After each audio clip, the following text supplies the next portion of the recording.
Good morning everyone. আজিৰ vlogটো একেবাৰে ৰাতিপুৱাৰ পৰা আৰম্ভ কৰি দিছো আৰু আজি সাৰ পোৱা বহুত দেৰি হৈ গ'ল কাৰণ কালি ৰাতি বহুত সময়লৈকে আমি শুৱা নাছিলো ৰাতি পুৱনিখালৈকে আসলতে শুৱাই নাছিলো আৰু তাৰ কাৰণটো হৈছে দেখিছে নহয় মেকুৰীজনী এই মেকুৰীজনীয়ে প্ৰায় ৰাতি 2টা মান বজাত আহি পেলাই আমাৰ একদম দুৱাৰখনৰ ওচৰতে আহি পেলাই মাতি আছিল আৰু এনেকুৱা আসলতে প্ৰথমবাৰ হোৱা নাই আগতেও তাই এনেকুৱা কৰিছে আসলতে তাই পোৱালি হ'বৰ কাৰণে সময় হৈছিলে আৰু যাৰ কাৰণে আমাক তাই অতি বিশ্বাসেৰে এইফালে মাতি আছিলে আৰু এজনী আমাৰ ঘৰৰ মেকুৰী নহয় এজনী পুৰা গাঁও ঘূৰি ফুৰা এজনী মেকুৰী তাৰমানে গাঁৱৰ যোনবিলাক মানুহে মেকুৰী ভাল পায় তেওঁলোকৰ ঘৰে ঘৰে থকা মেকুৰী অকল আমাৰ ঘৰতে যে থাকে তেনেকুৱা নহয় আৰু হেহেতে আহি থাকে আৰু এজনীক আমি বহুত বেছি মৰম কৰিছিলো যেতিয়া তাই প্ৰথমবাৰ এনেকৈ বেবী হৈছিলে আৰু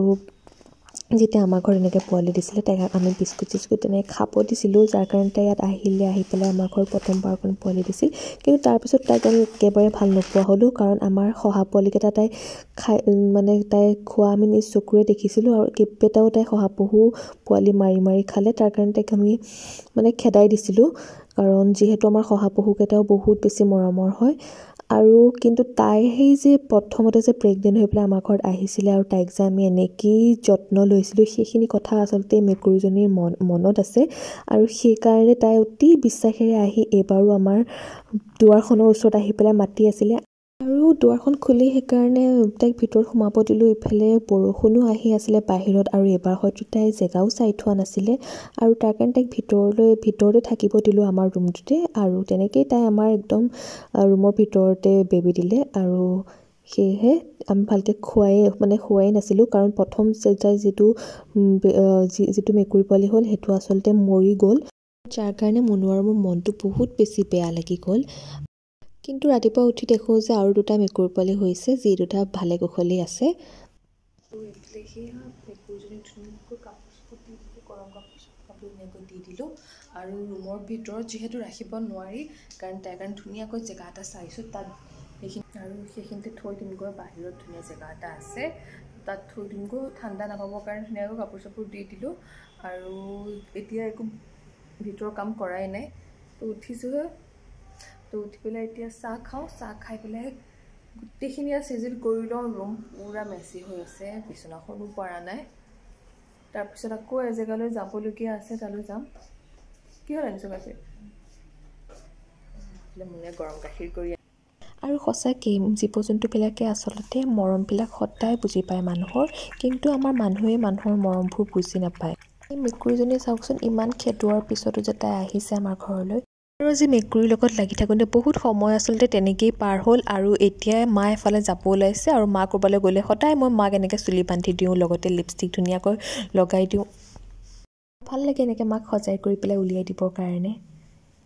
আৰু এয়া বহুতখিনি কাপোৰ এতিয়া জাপিবলৈ আছে ইফালে আজি ৰাতিপুৱাৰ কাম বহুত বেছি দেৰি হৈ গ'ল এয়া ঠাণ্ডা দিনত পিন্ধা কাপোৰবোৰ উলিওৱা হৈছিলে সেইবিলাক ভালদৰে ধুই থোৱা আছিল কালি আৰু আজি জাপিলোঁ আৰু তাৰ লগতে ৰুমটো ভালদৰে চাফ চিকুণ কৰি লোৱা হ'ল ব্ৰেকফাষ্টটো কিবা এটা বনাই লওঁ যিহেতু ৰাতিপুৱাৰ পৰা একো খোৱা নাছিলোঁ আৰু এয়া পিঠাগুড়ি খুন্দা আছিল লগতে নাৰিকল আৰু গুৰো আছিলে ভাবিলোঁ ধুনীয়াকৈ কেটলি পিঠা বনাওঁ আৰু কেটলি পিঠা বনাবৰ কাৰণে এয়া চাওকচোন এখন ধুনীয়া চাকনি এখন লোৱা হৈছিল য'ত কেটলি পিঠা বনাবলৈ বহুত বেছি সহজ আৰু খুব তৎক্ষণাতে হয়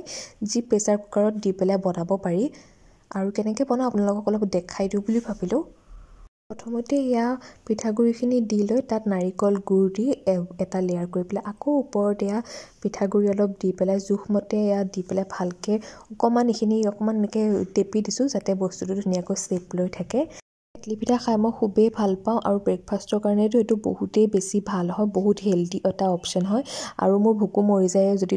2টামান খাই দিওঁ এনেকৈ আৰু দেখিছেনে প্ৰেছাৰৰ চিটিটো আঁতৰাই পেলাই ইয়াত চাকনিখন ভৰাই দিব পৰা সুবিধা থাকে আৰু কেটলি পিঠা বনিও ৰেডি হৈ গ'ল ইফালে মাও আহি পালে মাক গৰমে 2টা খাব দিলোঁ তাৰ আৰু খাই বৈ এয়া জলফাই অলপ সিজাই ল'লোঁ আচাৰৰ কাৰণে জলফাই অলপ অনা হৈছিলে জলফাইখিনি সিজাই ঠাণ্ডা হ'ব দিলোঁ এতিয়া জলফাইখিনি ধুনীয়াকৈ কাটি পেলাই ৰ'দত দি পেলাই শুকুৱাব লাগিব যিহেতু এইখিনি আচাৰ বনাম আৰু আচাৰ সদায় ৰ'দত ভালকৈ শুকুৱাই পেলাই বনালে আচাৰটো বহুত দিনলৈ ভাল হৈ থাকে আৰু দিনৰ ভাগত ইয়াত বহুত আজি ইটো সিটো কাম কৰি পেলাই ব্যস্ত থাকিলোঁ গতিকে আৰু ভ্লগ নকৰিলোঁ একো সন্ধিয়াৰ পৰা ষ্টাৰ্ট কৰিছোঁ ভ্লগটো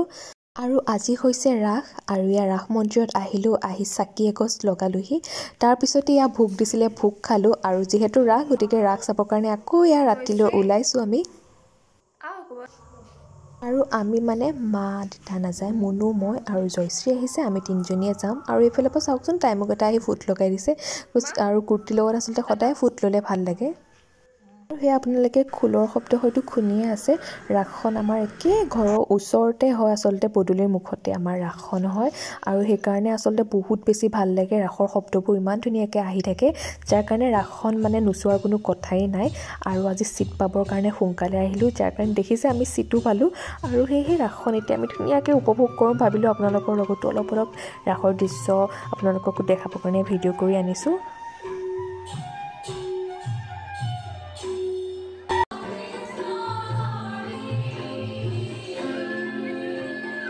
আৰু এয়া আছিল আমাৰ ৰাসৰ গোপীসকলৰ নৃত্য আশা কৰোঁ আপোনালোকে চাই ভাল পালে ভ্লগটো আৰু যদি ভ্লগটো চাই ভাল পালে তেন্তে প্লিজ লাইক কমেণ্ট কৰিব লগতে চেনেলটো ছাবস্ক্ৰাইব কৰিব